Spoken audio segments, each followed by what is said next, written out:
Good morning, class 7. Welcome to our science class. How are you all? I hope you all are fine. Students, in our previous lecture, we have started our chapter number 10. That's name is respiration.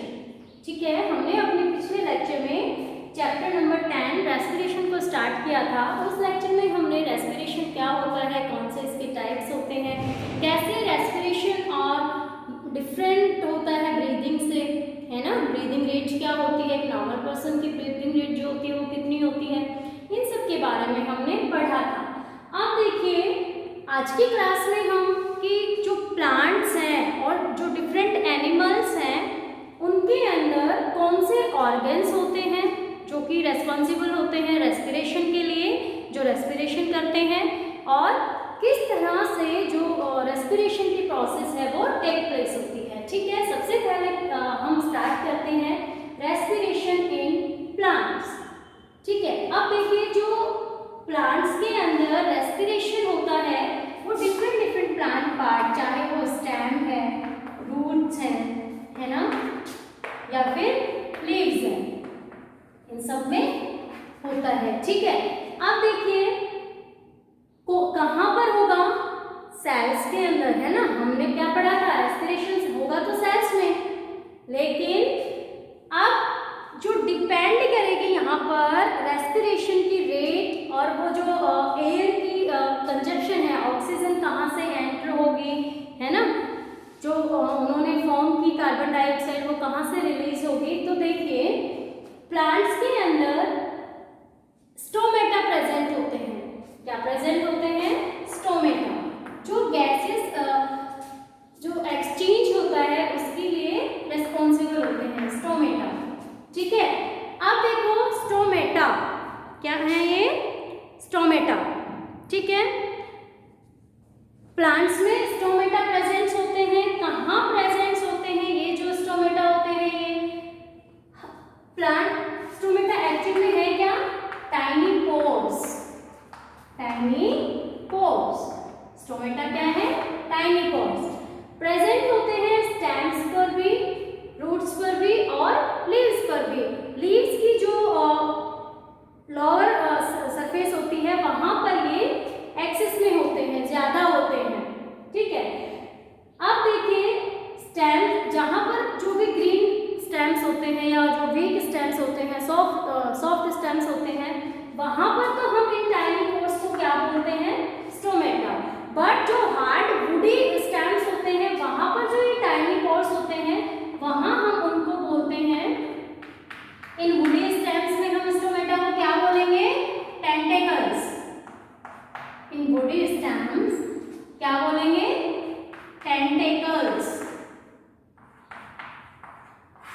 याद रहेगा, stomata हम बोल रहे हैं जो green part है plant का, चाहे सॉफ्ट पार्ट है, चाहे वो स्टेम है, रूट्स है या लीव्स है, वहां पर अगर टाइनी पोर्स प्रेजेंट है तो उनको हमने स्टोमेटा बोला। और जो वुडी स्टेम्स होते हैं वहां पर जो पोर्स प्रेजेंट होते हैं उनको हम बोलते हैं टेंटेकल्स। ठीक है, सो जो प्लांट्स होते हैं वो टेंटेकल स्टोमेटा के थ्रू क्या करते हैं, टाइनी पोर्स के थ्रू क्या करते हैं, गैसेस का एक्सचेंज करते हैं। और जो रेस्पिरेशन होगा वो कहाँ होगा, सेल में होगा, हर एक सेल में होगा, है ना। समझ आया। अब देखिए स्टोमेटा एक्चुअल में प्लांट की सरफेस पर एक पोर होता है ना, मैंने अभी बताया एक हॉल लाइक स्ट्रक्चर होती है ये। अब देखिए ये जो पोर है इसको हम बोलते हैं स्टोमेटा। क्या बोला इसको हमने, स्टोमेटा।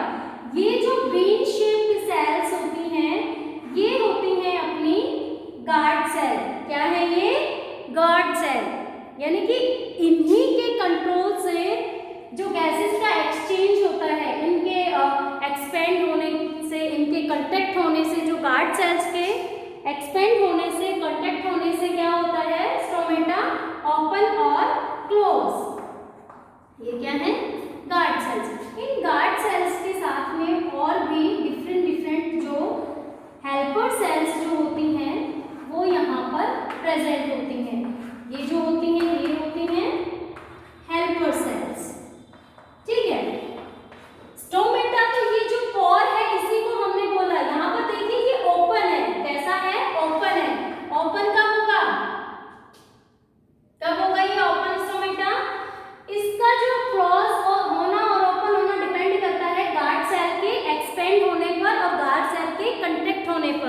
जब गार्ड सेल कंट्रैक्ट होती है तो ये क्लोज होता है, जब ये एक्सपेंड होती है तो ओपन होता है। ठीक है, क्लोज में क्या होगा, क्लोज स्टोमेटा में क्या होगा, ये जो गार्ड सेल्स हैं ये क्या हो रही हैं, कंट्रैक्ट हो रही हैं, है ना।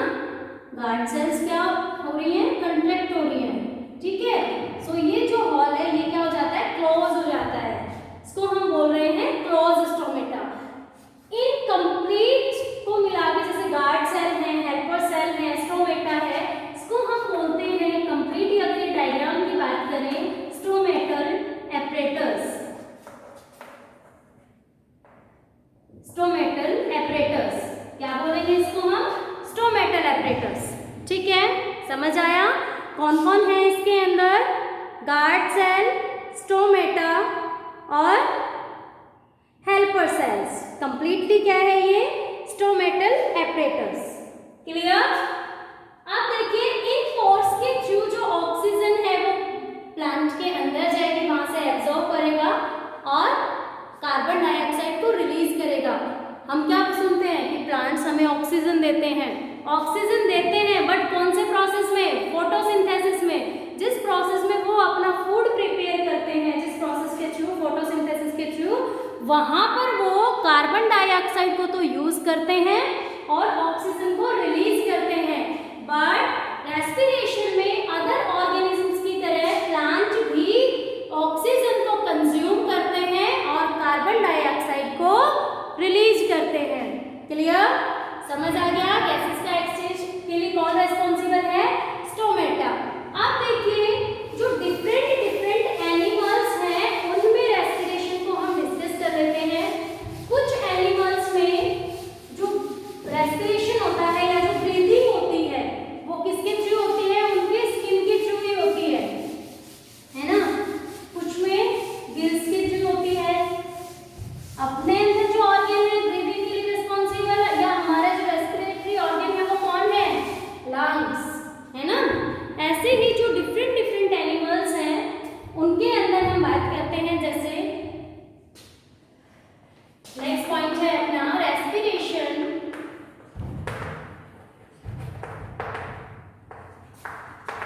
इन एनिमल्स, अब एनिमल्स के अंदर अलग अलग बॉडी ऑर्गन जो होता है वो रेस्पॉन्सिबल होता है किसके लिए, रेस्पिरेशन के लिए। सबसे पहले बाय स्किन, किसके थ्रू, स्किन के थ्रू। सो कौन कौन करता है स्किन के थ्रू, जो ब्रीदिंग होती है वो अर्थवॉर्म, कौन, अर्थवॉर्म,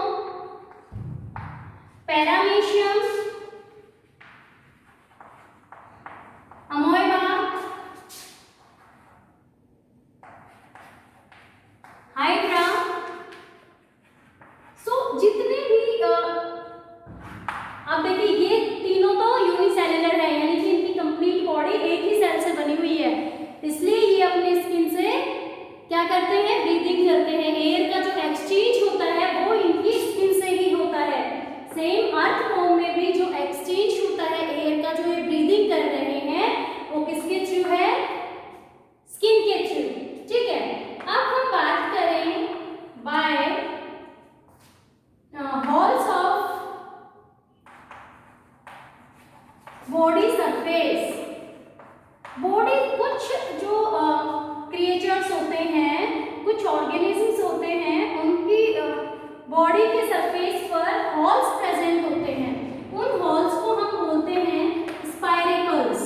क्या बोलते हैं इन हॉल्स को, स्पाइरेकल्स। और जितने भी इंसेक्ट्स हैं ये किसमें होता है भाई, इंसेक्ट्स में। जितने भी इंसेक्ट्स होते हैं वो स्पाइरेकल्स। अब स्पाइरेकल्स आप बता सकते हो ना क्या है, tiny halls on the body surface of insects. अगर आपसे कोई पूछे स्पाइरेकल्स क्या है तो हम बता सकते हैं ना, tiny halls present on body surface of insects. कि इंसेक्ट्स के बॉडी सरफेस पर जो प्रेजेंट हैं छोटे हॉल्स वो क्या है, स्पाइरेकल्स। ठीक है, एक्चुअली होता क्या है, ये जो हॉल्स होते हैं ये ट्यूबुलर स्ट्रक्चर्स के थ्रू, ये जो हॉल्स हैं ये एक बड़ी जो ट्यूब है उससे इनकी बॉडी के अंदर जुड़े हुए होते हैं, ऐसे, है ना। अब यहाँ से जो गैसेस का एक्सचेंज होता है, एंटर करेगी यहाँ से गैस, यहाँ जाएगी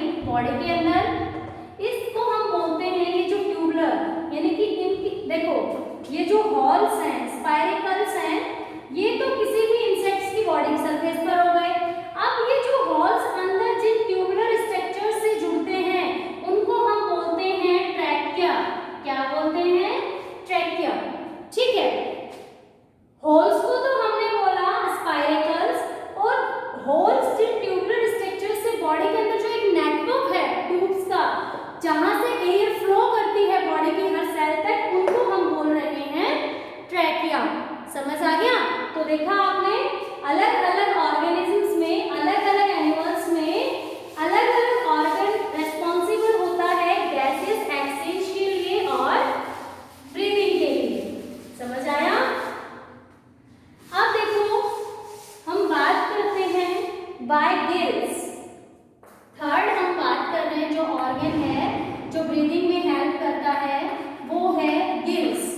किनमें होता है? जनरली होता है फिशेस में, है ना, और फिशेस में होगा और किसमें होगा?